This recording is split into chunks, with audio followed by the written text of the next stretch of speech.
bird on a tree. I'm just sitting here. I got time. It's clear to see. From up here, the world seems small. We can sit together. It's so beautiful, you and me. We're meant to be in the great outdoors, forever free.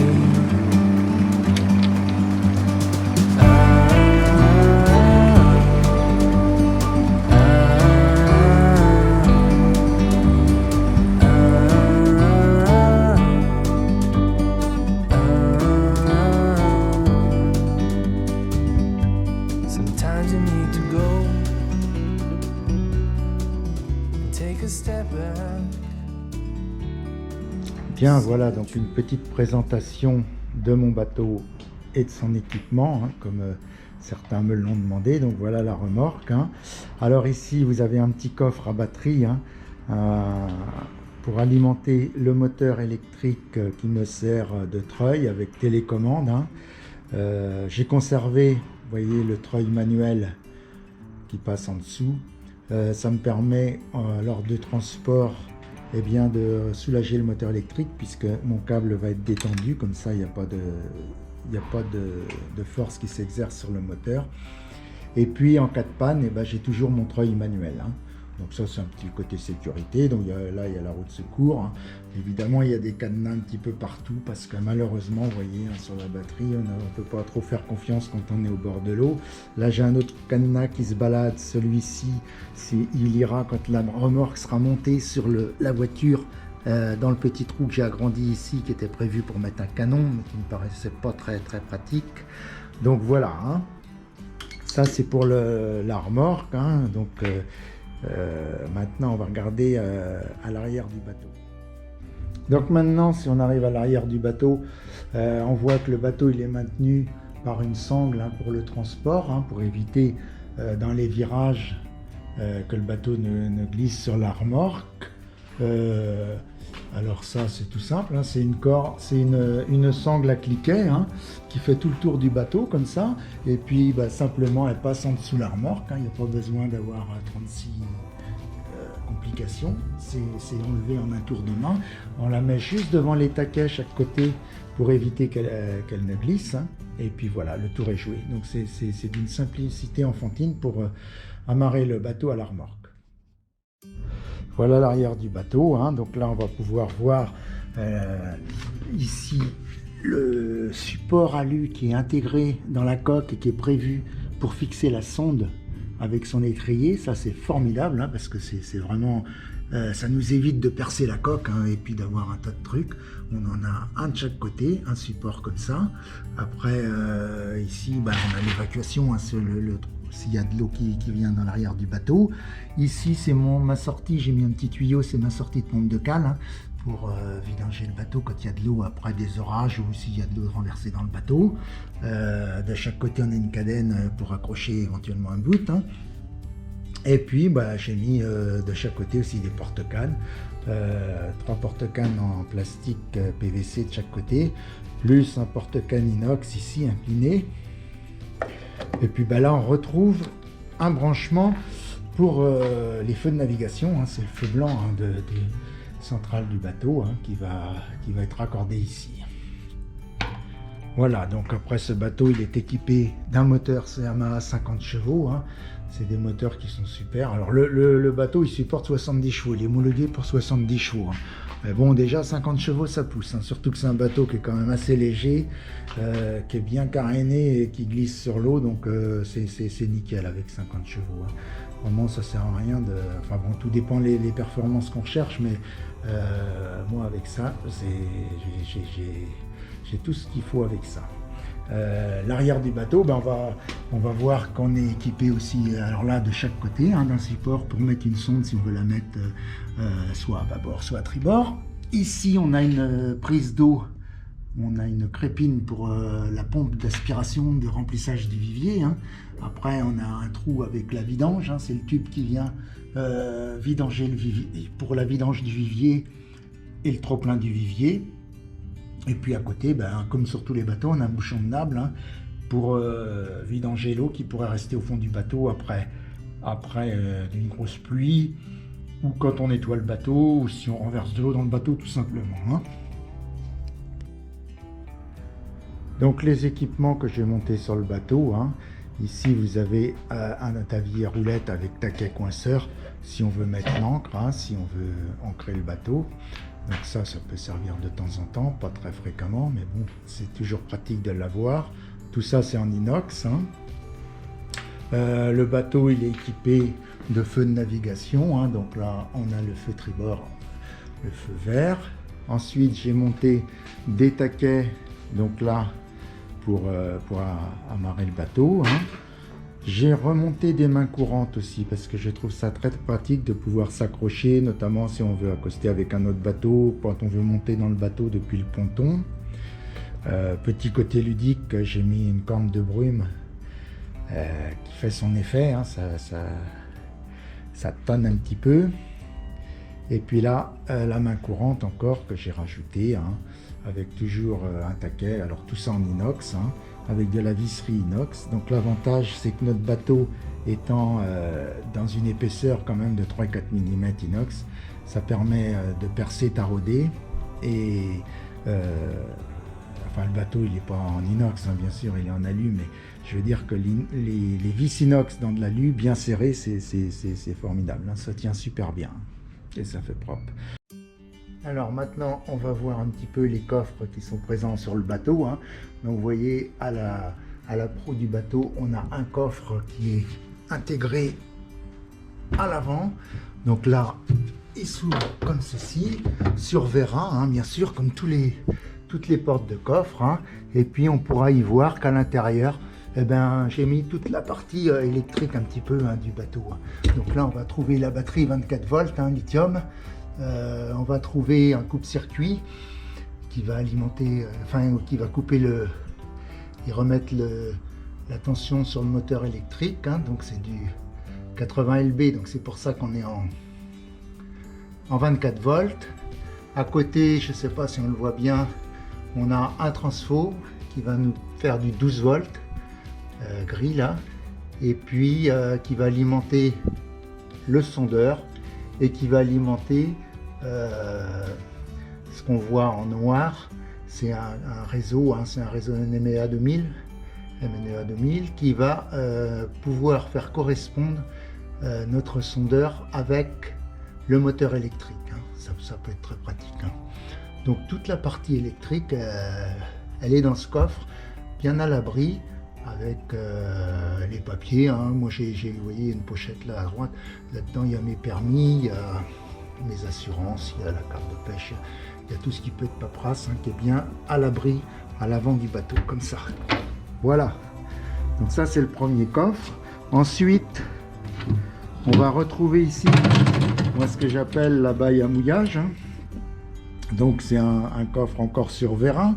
Là-dedans on a des bouts, hein, on a l'encre, il y a un extincteur, on a aussi les gilets de sauvetage, et puis vous voyez il reste un petit peu de place hein, si on veut mettre le café, les choses comme ça le matin. Hein. Donc pareil, hein, une porte sur vérin avec des serrures. Hein. Toutes les portes ont des serrures, ça permet de fermer à clé. Donc là derrière nous avons deux portes qui communiquent pour un grand coffre latéral hein, qui va faire toute la largeur du bateau. Hein. Donc vous voyez, on peut l'ouvrir de chaque côté, toujours porte sur vérin, et puis ça permet de faire pas mal de rangements. Donc là on va voir dedans, j'ai mis des boîtes à leurre, hein, et puis ça permet aussi de ranger les puisettes, et puis en partie de pêche, eh ben, de mettre quelques vêtements, ou le casse-croûte ou ce qu'on veut. Hein. C'est toujours pratique d'avoir des coffres, ce qui va nous permettre d'avoir l'espace sur le bateau libéré pour être carrément à l'aise pour pêcher. Hein. Donc là, vous voyez, j'ai mis mon épuisette dedans. Sur le bateau, eh bien, l'épuisette, elle elle va aller à sa place, c'est-à-dire un endroit qui va être accessible. Voilà, je la mets ici, j'ai mis,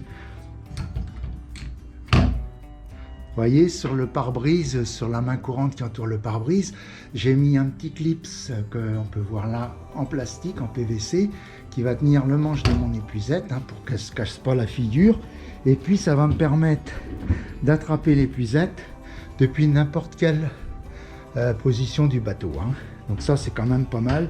Je ne suis pas tout le temps en train de me demander où est l'épuisette quand on a une touche quelquefois. C'est un petit peu le bazar dans le bateau. Là, l'épuisette est toujours à sa place. Alors, petite précision aussi, toutes les gorges là des fermetures, des portes, des trappes, vous voyez, elles ont tout un trou ici. Donc ça, c'est simplement parce que tous ces trous sont raccordés à des tuyaux qui vont renvoyer l'eau quand il pleut, et comme ça, il y a de l'eau qui va tomber un petit peu dans les gorges. Et puis, ça évite que ça aille dans les coffres. Comme ça, toute cette eau est sélectionnée. Je ne sais pas si on va bien voir ici le tuyau, vous voyez. Et puis, ça nous envoie l'eau dans le bateau. Et ensuite, ça va dans la pompe. C'est extrait par la pompe de cale. Donc là, sur la partie pont avant, on a donc bien sûr un siège assis debout que j'avais enlevé simplement pour filmer. Donc, vous voyez, il est amovible, on peut l'enlever ou le mettre. Moi, je trouve ça super pratique pour pêcher. De temps en temps, ça permet de reposer un petit peu le corps. Et puis devant, nous avons encore une trappe qui va correspondre ici à notre vivier. Alors pareil, sur vérin avec serrure. Et puis un grand vivier qui fait 100 litres. Donc ça, c'est formidable.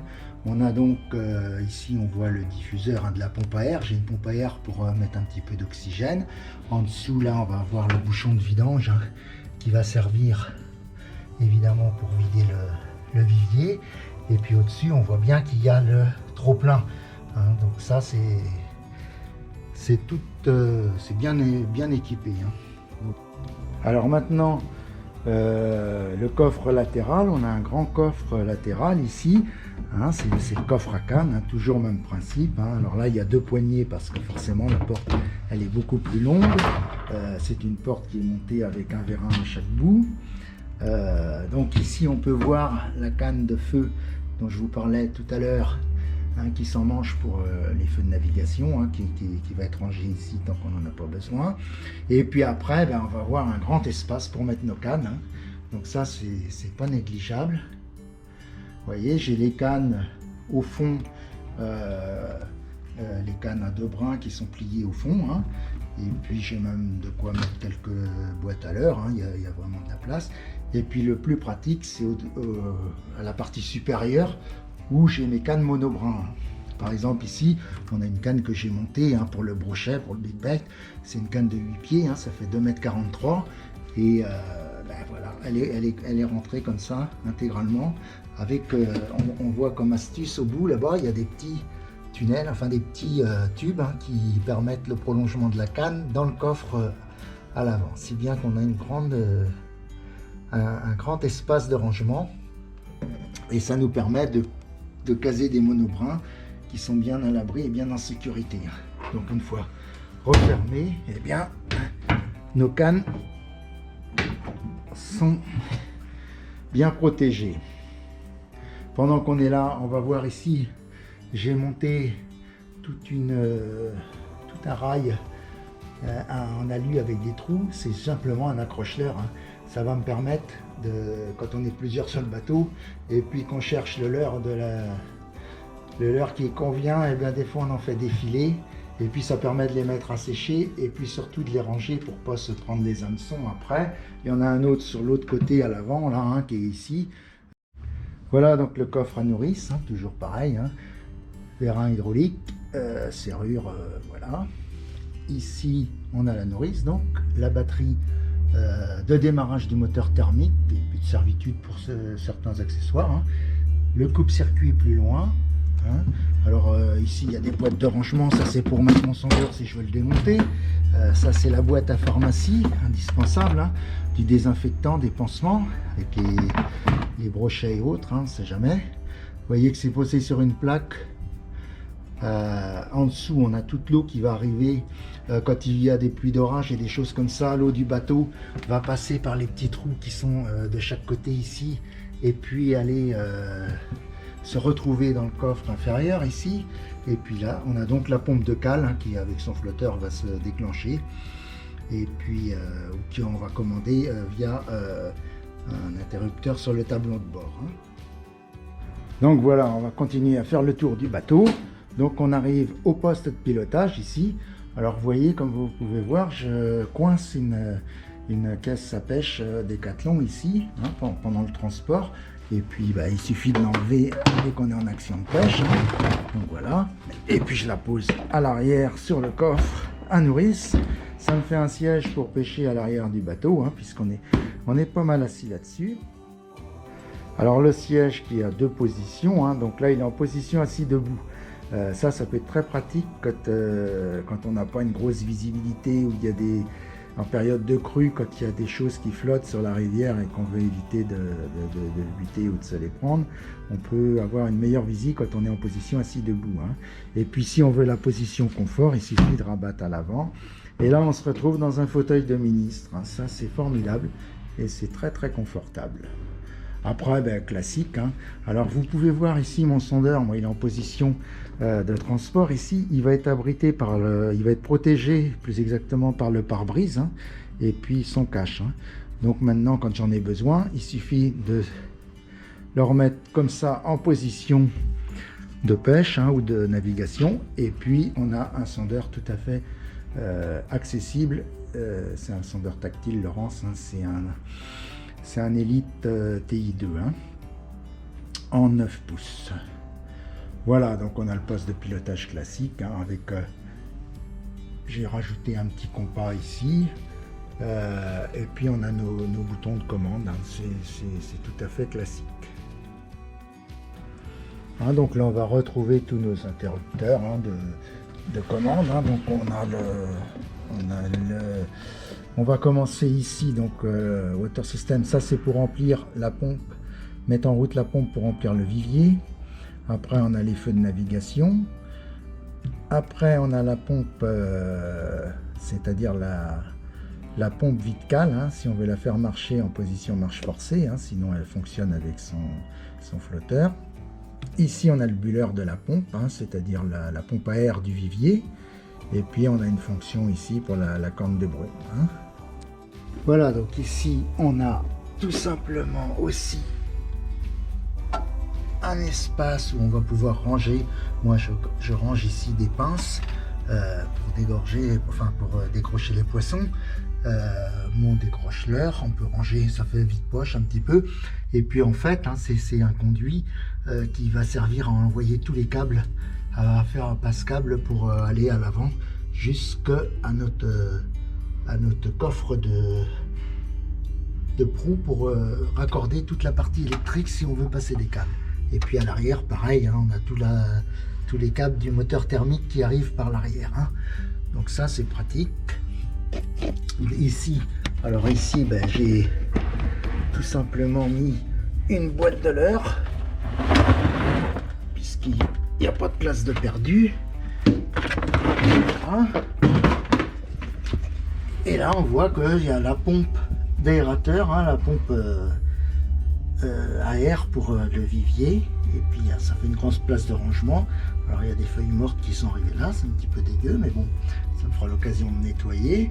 Et puis, au-dessus, là, j'ai le grand vide-poche, en fait. C'est comme une boîte à gants, hein, où je vais avoir mes accessoires de GoPro, où je vais avoir les télécommandes pour le moteur électrique et puis pour le treuil électrique, une paire de jumelles, enfin tout un tas de petites bricoles qui peuvent se carrer n'importe où. Après, j'ai aussi ici raccordé une prise double USB, hein, ça c'est toujours pratique, hein, pour la GoPro, pour le téléphone portable, pour le recharger ou autre. Hein, voilà. Voilà, donc je pense avoir fait à peu près le tour de tout ce qui est important sur ce bateau. Hein. Enfin, Globalement, on a vu tous les aménagements et puis tous les côtés pratiques du bateau qui peuvent le mettre en valeur. En résumé, c'est un bateau qui est hyper pratique, hyper fonctionnel pour la pêche, hyper confortable, très stable, 1,90 m de large, hein, donc il n'y a aucun problème de stabilité. Les finitions, c'est magnifique, hein, c'est vraiment une construction irréprochable, hein, il n'y a vraiment rien à dire. Donc entière satisfaction, hein, j'ai eu pas mal de bateaux, hein, donc toujours en s'améliorant un petit peu, ce qui est normal. Mais là vraiment je crois que j'ai trouvé exactement chaussure à mon pied, parce que ce soit côté pratique, côté performance et tout, vraiment, je suis vraiment content de ce bateau. Alors s'il y en a que ça intéresse et qui veulent aller voir un petit peu plus loin, n'hésitez pas à aller voir le site Predator Fishing System, hein, où vous aurez plus de détails. Et puis si des gens sont intéressés, alors moi j'ai aucun intérêt commercial là-dedans, vous pouvez contacter, c'est Philippe Georges qui distribue ça, hein, sur... Alors, petite chose que j'ai peut-être omis de dire aussi et qui a son importance par rapport à tous les bass-boats qu'on peut voir, c'est qu'on a un revêtement spécifique ici, hein. On n'a pas de moquette, hein. C'est un revêtement qui est relativement souple et très facile d'entretien. Alors ça c'est nickel, parce que l'été, quand on a l'hiver, surtout quand on arrive avec des chaussures un peu dégueulasses, ça supporte un petit coup de Karcher. Et puis si c'est pas trop sale, moi je vaporise un petit peu de savon noir avec de l'eau, un coup de chiffon, et c'est reparti pour un tour, toujours nickel, hein. Ça c'est quand même un avantage aussi, je trouve que c'est très très bien vu ce revêtement, hein. Voilà, donc je vous dis à bientôt, et puis j'espère que ça a été à peu près complet pour ceux qui voulaient découvrir le bateau.